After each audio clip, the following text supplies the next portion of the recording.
Hello and welcome to this very special episode of the Academy All-Stars, the Bestseller Academy, where we have with us the absolutely wonderful Kate Baker, who we're delighted to have. Hello, Kate. How are you doing? Oh, God, I'm fine, Mark. Thank you. So excited to be here. Well, we're very excited to have you, aren't we, Mark?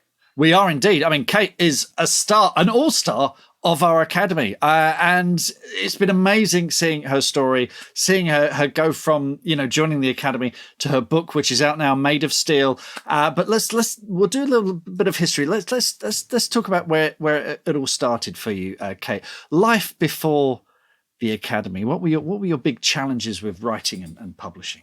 I actually hadn't been writing for, probably since those diaries when I was 13, and they were dreadful. And one day I'm going to read them out loud on something because they're so bad.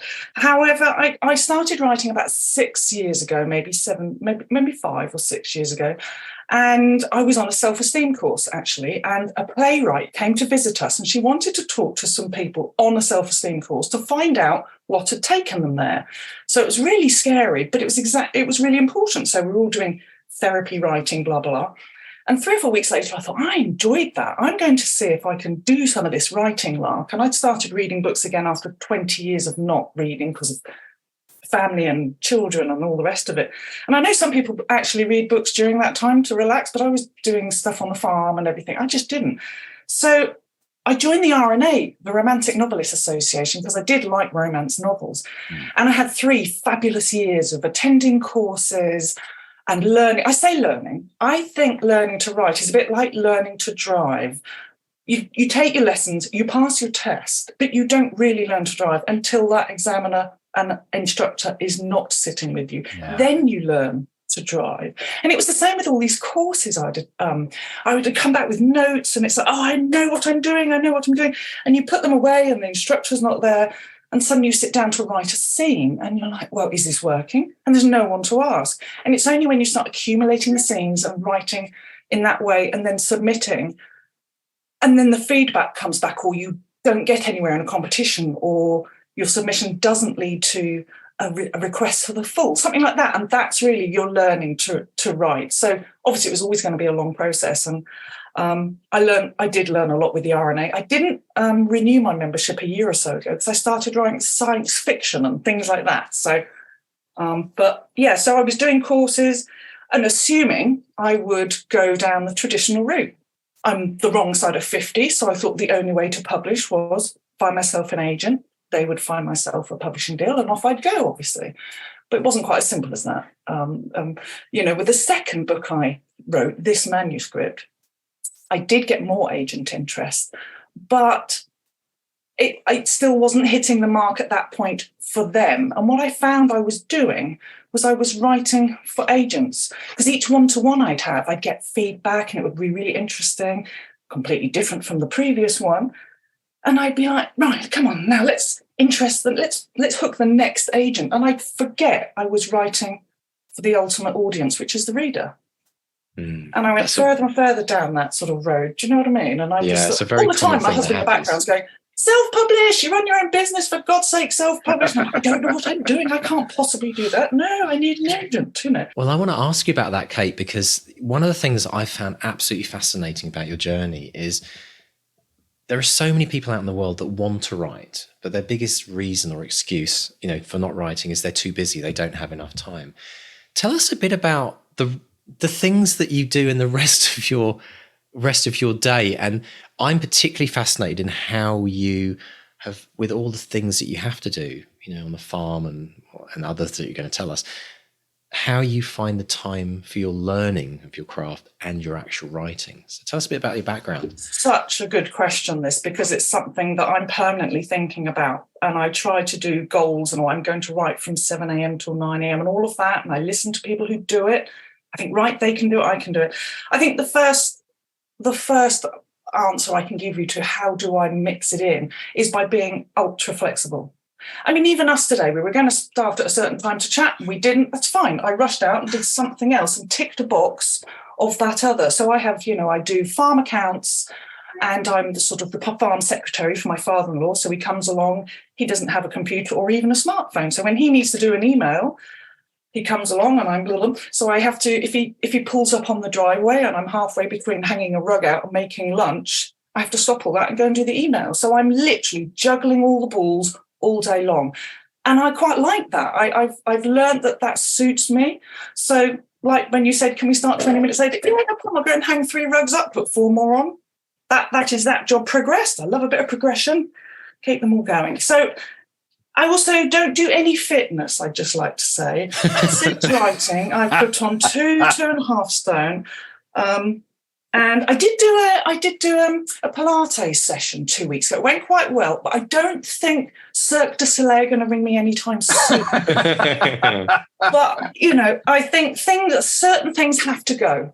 And so my dreams of joining a gym or going to do swimming once a week, they had to go because you can't do everything.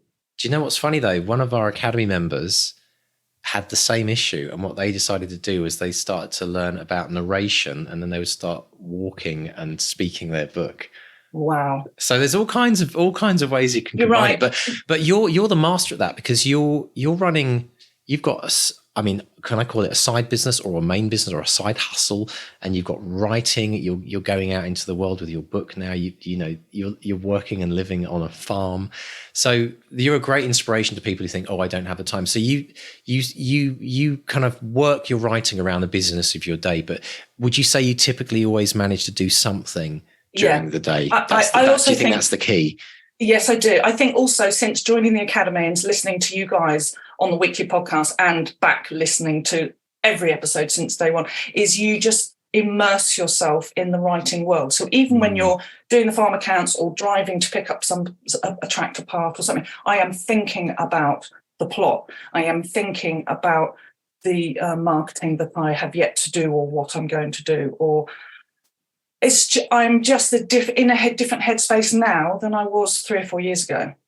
And I'm absolutely loving it because everywhere I go, there are snippets of ideas that I can add to my present plot or think about a future. I went to see that film, All Quiet on the Western Front, last week for my husband's 50th. Phenomenal. But I'm sitting there absolutely glued thinking, that's going right, and I can't see to write. I'm in this dim light. I'm just in that zone the whole time. I don't even mind sitting in a traffic jam queue anymore because I'm thinking I can just quickly pick up a pen and do something. I do take my lined pad and a pen to, if Edward says, oh, it's raining, I need to go and get a so-and-so, it's going to be a 2-hour trip, do you want to come? I can dump all the rugs, close the door, go with him, but I've always got my pad. So I'm doing little scene ideas, dialogue.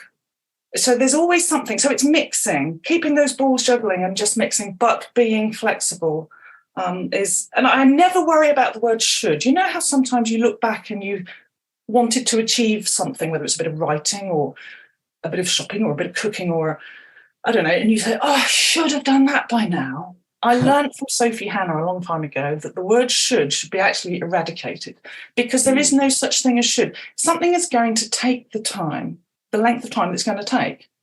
And if we didn't spend that period of time from when we thought we were going to do it to didn't achieve it, doing something else, it's because that something else needed to take our headspace up. So I do try and always think positively about progression of any project I'm doing. And then it stops you. You don't end up shooting all over yourself as well. So, oh no! Oh, you were doing so well there, Kate, and you can ruin it. Look, let's talk about. I mean, you mentioned a self-esteem course there, and then I look at you online. You've got this amazing skill. You're promoting your books. You're doing the unboxing videos. You're on the radio. You're doing bookstore. I'm going to see you at DIS on Saturday, by the way. Doing bookstore signings. You got. This is amazing stuff. You're putting yourself out there front and center. Is there any fear with that? How do you get through that fear? Are you enjoying it? Tell us about the whole promotional side of things. Yeah, there is fear sometimes. Did you see my post before I went into BBC Radio Suffolk 2 weeks ago? I was literally filming the My Heartbeat. It went up from like 78 to 100. I thought I was going to spontaneously combust before I went into the studio, but I didn't. And I often say to myself, as I'm building towards the time where I'm going to do something really scary, what is the worst that's going to happen, really? What is the real worst? Because once you start, and even, today, it's a sort of a nervous energy excitement rather than total fear. It's a sort of and I remember that feeling when I used to do Amdram before I was married. I was a member of two drama groups, and they were just local village stuff, lots of fun. But when you're, behind that curtain, dressed as God knows whom, about to go out, your heart's jumping out of your chest. But the audience don't know that. So you just bluff it. You slow your words down and you smile and you deliver your words, or in this case, answer the question. You get on with it. So, yes, there is fear, but also I think practice helps. I've been doing this now do you remember how I said on the Academy how I was terrified before that first Steve Gowland interview on that Saturday night lesson? He was so lovely and so gentle with me. It was great. But now I sort of recognise the feelings that are going to come. And I think practice really helps. So the more you do it, the easier it gets. Mm-hmm. Absolutely. Yeah, I think it's fantastic. It's a really good reminder to everyone that, it's a bit like bungee jumping, isn't it? That first time, the thought of throwing yourself off that ledge and just going head first downwards is the most ridiculous idea. But when you know that you've got that safety net, you've got that thing that pulls you back up. And then the second time, you're not having to worry about the first time fears of anything anymore. And that is the overwhelming fear often. It's the overwhelming of the unknown. Of like, I also survive? think, Mark, when you've done it once, whether it's a radio interview or a Q&A session or a book signing, she says, I think you get to the other side and you reap the reward. You have that sense of achievement. You've perhaps had people come up to you who've said, I love this cover. I know the cover's not mine, but we'll bypass that. The fact that it's there is yours, and I think you get to the side and you think, I want more of that. I want a bit more of that. So even that unboxing video, I'd done a few little videos for my horse rug cleaning clients and stuff in the past. And I'd usually had some sort of feedback saying, God, you're so scatty and funny. And that's great. I don't mind being known as scatty and funny because that is just me. That is my normal day, So I think getting to the other side and achieving something and then rewarding yourself by thinking, I can do that again. That's another. If you never do it, if you never jump off that, I haven't done a bungee jump, but if you never do that, you're never going to know, are you? Yeah. And I've got to say, when I watched your unboxing video, it was one of my favourite unboxing videos I've ever seen, purely because you're just being yourself and you're in this joy of this moment and you're not trying to be someone you're not. You're just being completely open and honest and having fun and not taking things too seriously. That was so weird. I just remember that was the first time I'd seen the font on paper. Why on earth should it have had that effect on me? Because I'd seen it, I'd read it, had I not, in the proofs. So I knew exactly what it should look like. But I think when you open the book for the first time and you see words that you've written, and in fact, it's so alien to you that you think, did I even write that? This us, 3 years ago, 2 years ago. And it blew me away, and it was a really nice moment to share with the people that had helped me get there. So I was very, very proud to be able to share that. So it was very raw emotion. Yeah. Let's talk about we haven't talked about the book. Let's talk about Maid of Steel. Tell us about Maid of Steel. I mean, I know all about it because I've read it and loved it. Yes. Thank you for your helpful comments. Maid of Steel. Well, that was great. 4 years ago for my 50th, in May. We went, my friend Hannah and I went for a girly weekend. We just chose a city break, put a pin in a map, chose Cork. And below Cork is Cove, which in 1911 and 12, when Titanic left there, was called Queenstown. So it was before the Irish and English had separated in there. And this museum was really inspirational. I hated history at school, but I love history now. We went back to the Airbnb. Hannah opened a bottle of wine and I opened my notepad. I said, imagine if there was a woman that came back from New York to see where her grandmother came from. And I wrote that sentence down exactly as I've just said it. And I've even got a photo of the pen and that sentence. And that is the first sentence, the first idea for Maid of Steel. We came home from that weekend. I carried on thinking about it. I used Save the Cat to do a proper plot, because that first book I wrote took 18 months to do a first draft because I worried about what colour jumper they were going to wear on page 17. Whereas this time I knew now that you have to do a first draft and just get it out. So I planned it all summer, went into NaNoWriMo in November and typed 54,000 words in 24 days. I haven't done it since, by the way. But it was amazing. I had it all plotted. I knew roughly what was in it. So, yes, it was a rubbish first draft, but it existed and then began the rewrites, etc. My first big edit, I thought, I'm sitting down to edit, and I took photos of myself in the garden, put them on Instagram. I'm editing. What I was doing was fiddling about with words. It wasn't until I sent it off for a proper critique that I actually, in fact, lost 2 characters, changed the ending, changed the beginning, did a proper rewrite. Paddy had 2 more rewrites, and then I joined Bestseller Experiment. And Mark, you did wonders with it as well. So then it had the final rewrite, and then we discussed it, didn't we? And still my husband's been in the background all this time saying, when are you just going to do this yourself? And then when you did say in our one-to-one, you could probably find an agent with this if you keep going, it's a long job, but you probably could. But equally, you could just as easily go off and have some fun with it while you write the next one. Yeah. And I took your words to heart, as you know, to the point where I know you don't want to look at my nostril, but I am having fun with it. Look. You see? Earrings, fantastic. Earrings, nails, they're still just about hanging down. I love it. I have had such good fun with this book. I went off and I thought, right, I don't know how to self-publish. I'm going to find one of those sort of people that will help me. And I found Troubadour, and they have 2 arms. One is Matador self-publishing completely, and the other arm is the Book Guild. Yeah. And if they like your story, they offer partnership projects to 10% of the books that they get. And I fell in that 10%. And they offered me a partnership detail. And for the last year, I've worked with them. And their designer is responsible for that. I mean, they said, have you got an idea for the cover?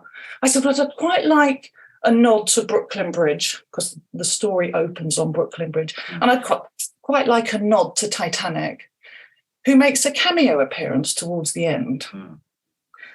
And I'd like it, and my daughter was the one that said, play with the spelling of Maid, because my sort of little pitch for this was, what do Titanic, Brooklyn Bridge and a suffragette have in common? They're all made of steel. Made of steel. Very good. Excellent. And then it was the daughter that said, yeah, but play with the word MADE and make it Maid. And I was like, oh, yes, quite clever. The publishers will probably want to change it, I thought, and they never did. No. Wow. And It's a then beautiful they added the seagull, which is very, very key. There's a big scene towards the middle of the book with the seagull. And, of course, we've got the Irish shamrock in there.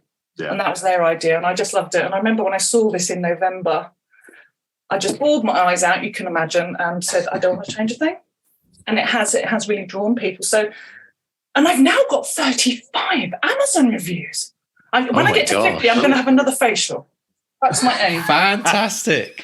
Well, we always talk about milestones in the Academy, don't we? So I'm loving that you're always there, just the next thing that you're going to be reaching and something to celebrate around. It's so important. Brilliant stuff. And I just think the whole thing has to be a positive experience. You know, Monsters Inc.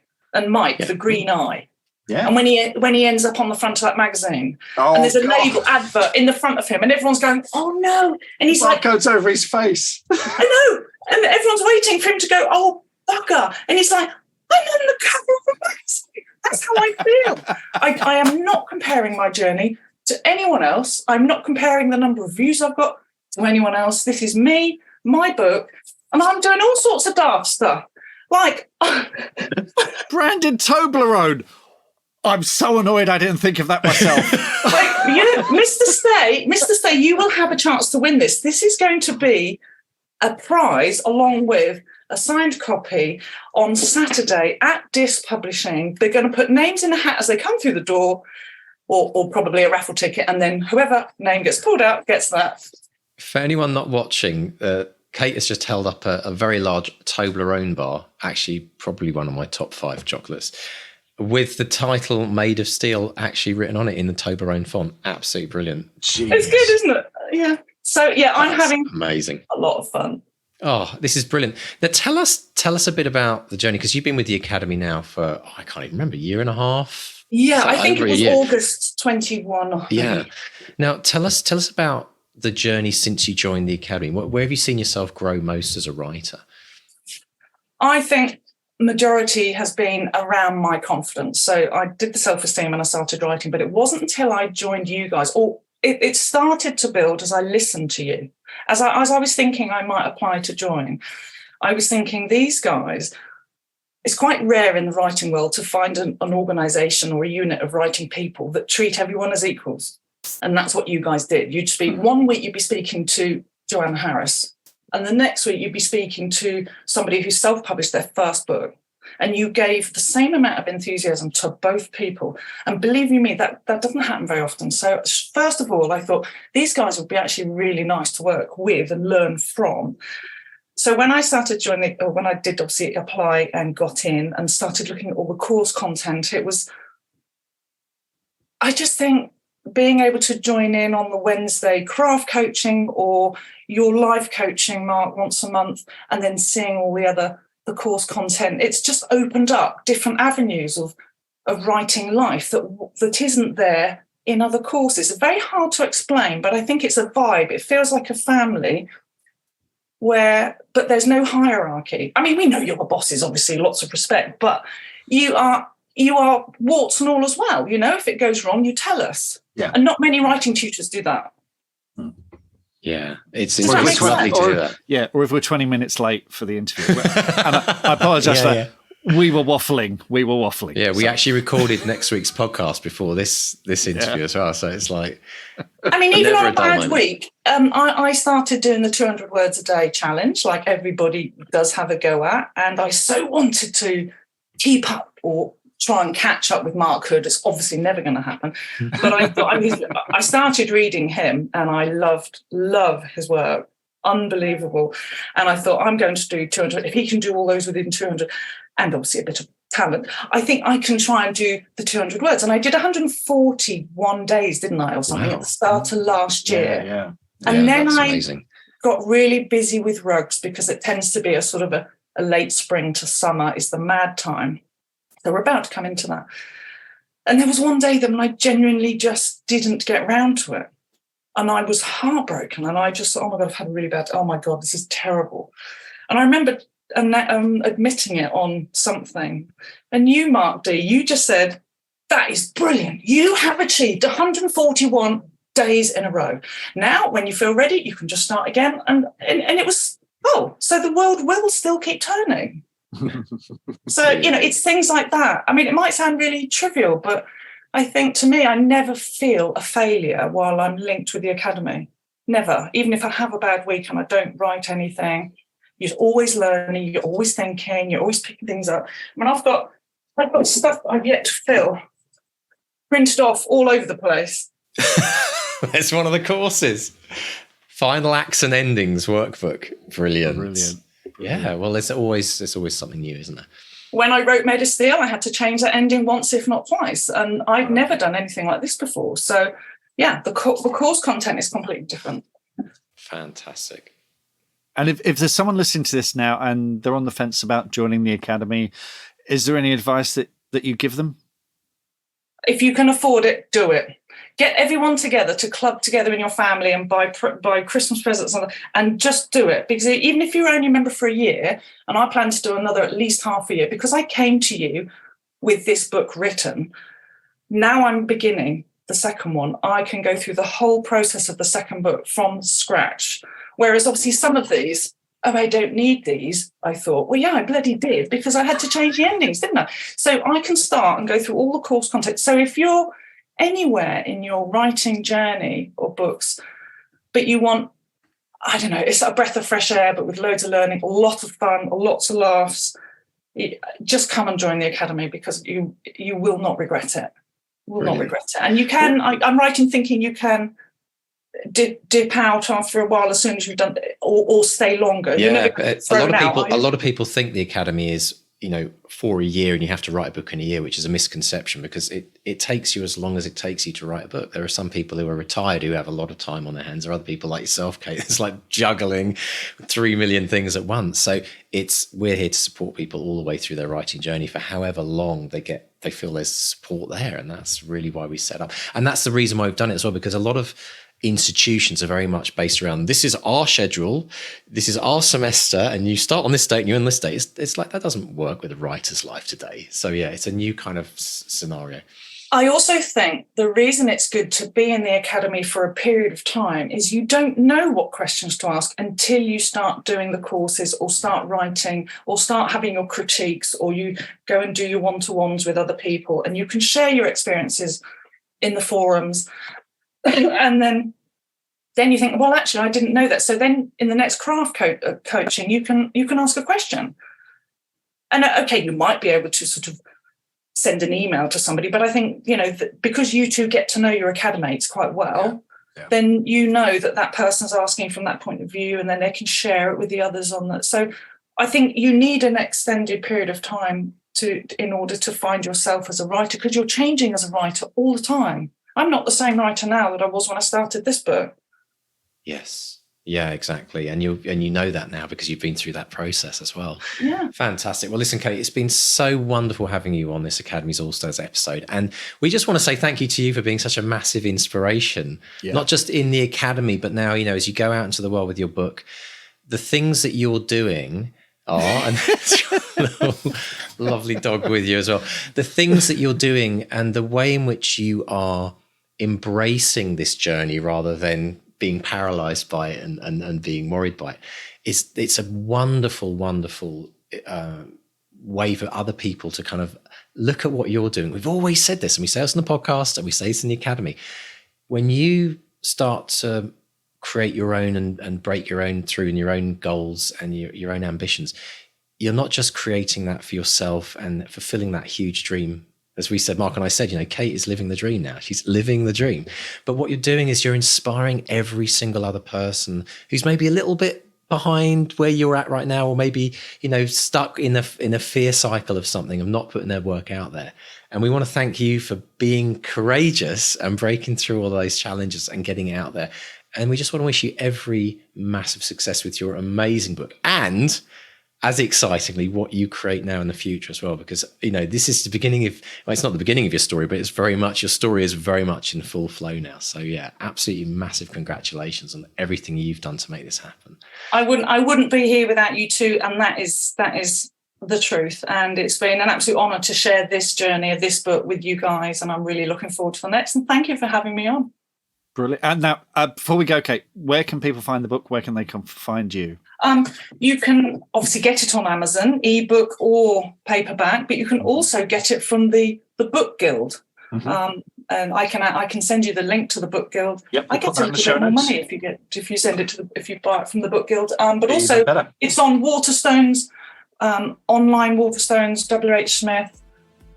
Or me personally, if I've got my bottoming gear with my website, which is up and running, people could actually contact me and I could send them a signed copy. So that's even more exciting. Brilliant. Links in the show notes, folks. Links in the show notes. Kate, thank you so much. This has been an absolute joy.